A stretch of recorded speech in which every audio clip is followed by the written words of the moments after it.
So let's just check in very quickly. Where are we with Brexit? Circus, really. Today is the Brexit bill vote, by the way.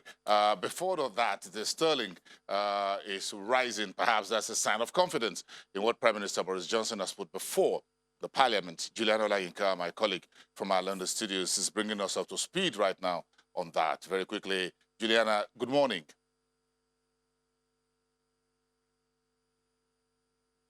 Yes, any idea how the vote will go today?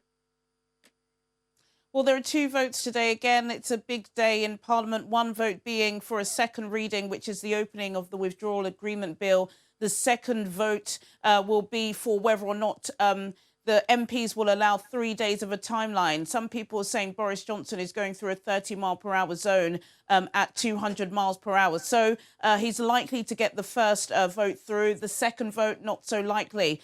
You know, the countdown to the 31st of October dwindles on. Yes. In terms of where the market, I saw earlier, about 2 hours ago, that the sterling was shining ahead of this vote today. Is it still shining?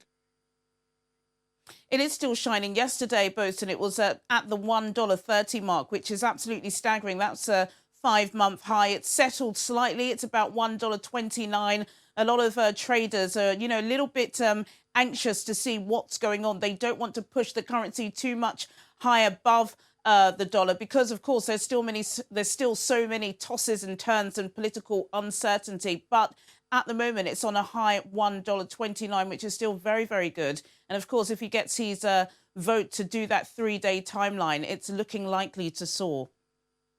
Okay, Juliana, thank you so much for bringing us up to speed. I'm sure you'll have a lot more time with Chimeze Obiwago later in the afternoon at 1:30 to give us how the Brexit vote is going and checking in with the market as well. Thank you so much, and I'll see you again tomorrow morning. Thank you. Okay, so I'm sure everyone who's within our primary view space this Nigeria understands what's going on with the land border closures now with price of rice heading to what are called an all-time high of about 25,000 naira per bag. Then we check in with the crude oil market, also still at the bottom or the lower end of $60 a barrel. Check last night $58.89. Check this morning $58.98. And right now around $58, $68 a barrel. Let's bring in Adim Okwesa, who's live to us from our studios at the Nigerian Stock Exchange to squeeze commodities market into this conversation. Let's start with, there's a charity begins at home. So let's start with rice and the land border closure. How is it impacting you folks on the market street and all of that? What are you seeing and hearing right now, Adim? Yeah, thank you, Bosun. Yeah, like you said earlier, the price of rice is now at an all-time high, 25,000 naira. Even at some places, we're seeing it at 26,000, 27,000 naira. I mean, but this was expected because this speaks to the laws of demand and supply. When supply is constrained or restricted and demand is unchanged, the price goes up. The reality we're facing today is that our agricultural sector is too underdeveloped to meet local demand, or simply put, we do not and we cannot produce enough rice to feed our fast-growing, large population of over 200 million people.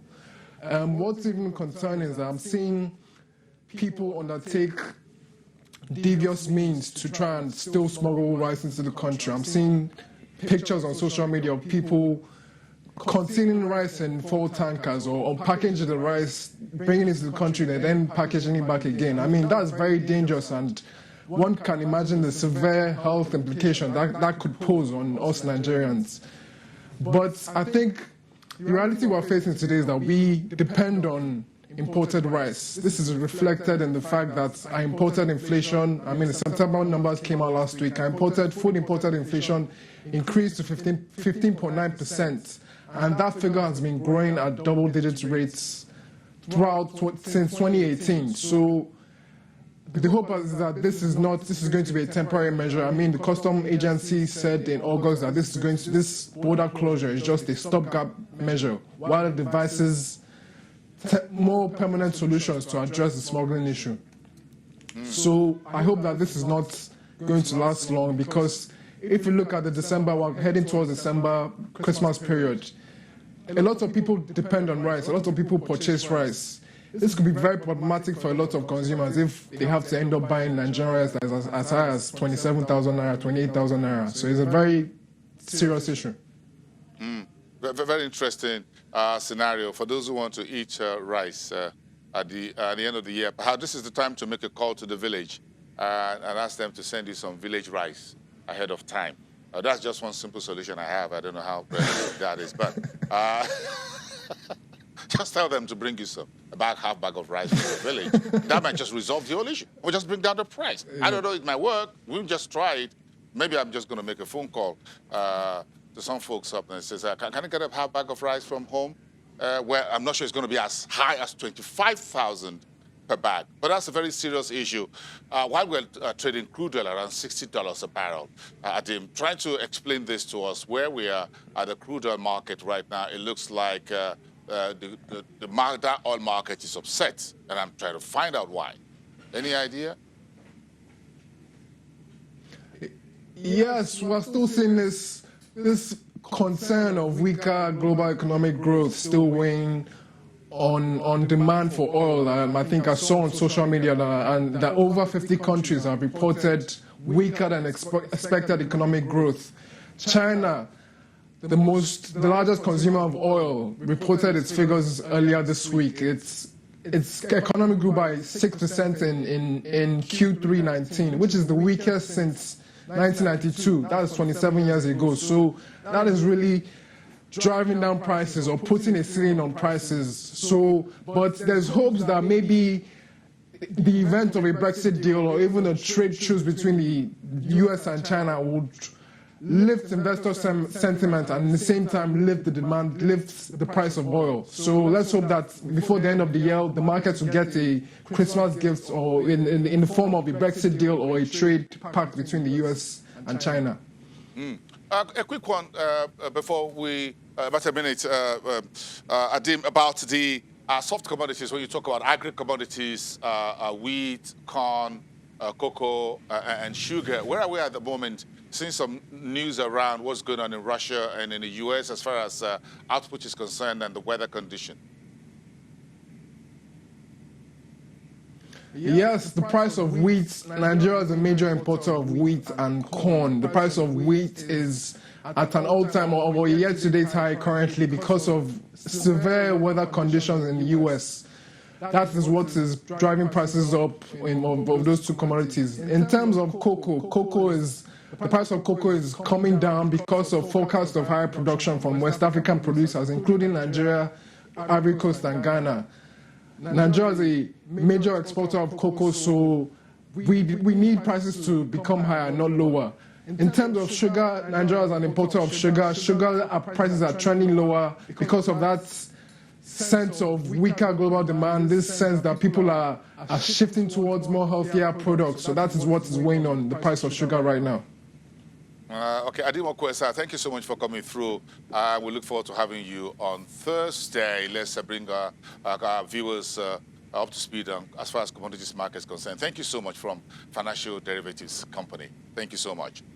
Okay, so let's just switch gear and talk about commodities. Temple Ashaju from the trading floor of the Nigerian Stock Exchange, our business correspondent. Temple Ashaju will be talking to us. Yesterday, the Nigerian Stock Exchange released its transactions data for the month of September. Retail investors put just about 100 million naira into the market in the month of September, and that's much more than 2.8 billion naira that institutional investors pulled out of the market. Temple, can you balance the books for us?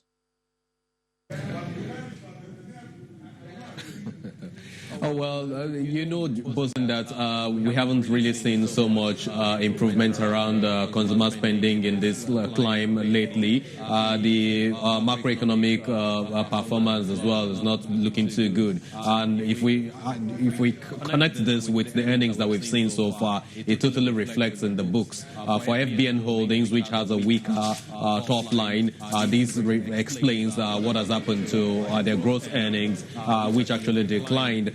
by some percentage, all the way from 441 billion naira to 439 billion naira. We find it has some, the bottom line looks good, the profits before tax and profit after tax, all of these two key areas are very good. The PBT is up by some 16%, profit after tax is up by some 15% plus, and of course the return on average equities looks so good, which is why our investors are really still betting on the stock in the market here. But so generally, it's basically because we haven't really seen that major catalyst that is expected in the market, and that's why we see that level of investment coming from retail investors, and of course higher size of it coming in from the FPIs, Bosun. Yes, Tempo, yes, you're very correct. And this is a very a punch in the belly when this report came in yesterday from the stock exchange. Retail investors within the country bringing in just about 100 million naira in a month into the stock market, and institutional investors pulling nearly 3 billion naira out of the market, and foreign portfolio investors still dominating. It's a sad reality of where we are at the moment in terms of, as you rightly said, the disposable income, the consumer spending. Folks are still trying to fix their tires and their everything, the bad roads, knocking the vehicles and what have you. So things are really bad, not so rosy out there. So folks perhaps will be thinking of stock investing after they finish every other thing. Thank you so much, Tempo. Stand by, 1:30 in the afternoon. We'll get back to you to give us a brief closing outlook on the trading day. Temple Ashaju, our business correspondent, and we thank you, our viewers here in Nigeria and around the world. I'll see you again tomorrow, Wednesday, the 23rd. Bye for now.